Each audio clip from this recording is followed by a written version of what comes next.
Magandang araw sa inyong lahat mga boss. Ayan, kagagaling ko lang ng SSS no, para mag-update ng home address natin. At alam nyo na kung bakit tayo nag-update. So ayan, yun nga, dahil sa calamity no, para makapag-apply tayo ng calamity loan. Yun. Naghihirap na yung bossing nyo, wala ng pera. Yun, yung kailangan lang natin, kailangan nating i-present yung valid ID natin na original at yung photocopy. At least 2 valid ID mga boss. And then sa sa schedule, super coding na po sila, no? Lalo na dito sa Clark, hindi ka talaga makakapasok kung hindi araw ng iyong coding sa mismong SSS. So alam nyo naman yung coding natin, 1-2 Monday, and 3-4 Tuesday, 6-7 Wednesday,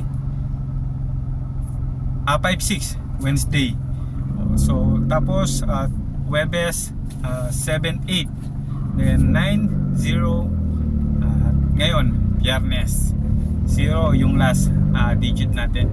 Yung last digit po mismo nung SSS number mo, hindi po yung humid ID. So yung SSS number po. Ayan, magkaiba po yun. Yung SSS number tsaka CRN number natin, magkaiba po. So wag po kayong malilito. Ayan, ingat. God bless you all.